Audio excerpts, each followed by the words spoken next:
Bonjour. And you're watching BBC World, our main headlines. The world's worst industrial accident is being remembered in India today. It's 20 years since deadly gas leaked from the Union Carbide chemical plant in the city of Bhopal. At least 18,000 deaths are attributed to the leak, and many local people say the contamination has never been properly cleared up. Yeah. Should I typically just look right into the camera? Okay.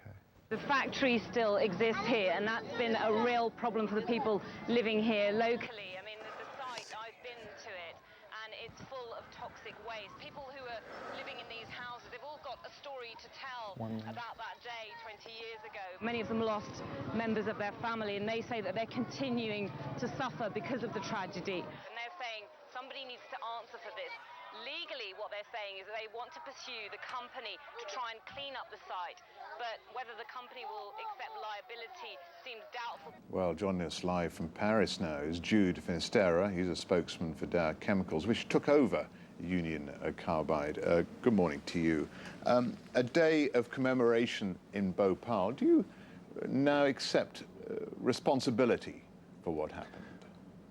Steve, yes. Today is a great day for all of us at Dow, and I think for millions of people around the world as well. It's 20 years since the disaster, and today I'm very, very happy to announce that for the first time Dow is accepting full responsibility for the Bhopal catastrophe.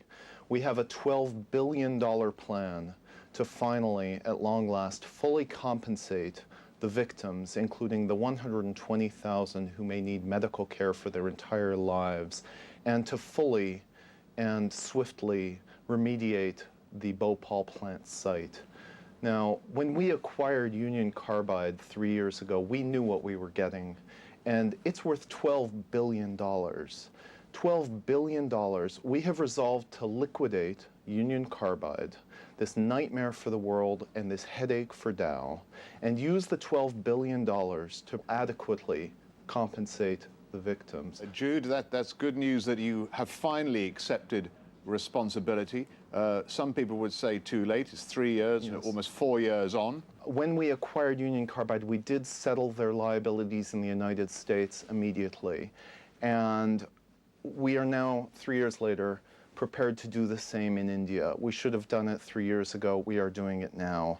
And I would also like to say that this is no small matter, Steve. This is the first time in history that a publicly owned company of anything near the size of Dow has performed an action which is significantly against its bottom line simply because it's the right thing to do. And our shareholders may take a bit of a hit, Steve, but I think that if they're anything like me, they will be ecstatic to be part of such a historic occasion of doing right by those that we've wronged. Just to reiterate what Jude Finisterra, the spokesman for Dow Chemicals, has just said, he says Dow Chemicals now fully accept responsibility for the events in Bhopal. Great. That's it? Well done. Great. Now they wanted Now you do radio. I can tell you one thing. We're not going out of business. We will continue to make profit. We will simply make slightly less profit than normal. But we are doing the right thing. We're comparing here, though, the value of money to the value of human life, and there is no comparison. It's a good thing to announce. For once, it's a good news. Exactly. I mean, how often does Dow get to, you know? It wouldn't be, I wouldn't want to be a Dow spokesperson otherwise. Good.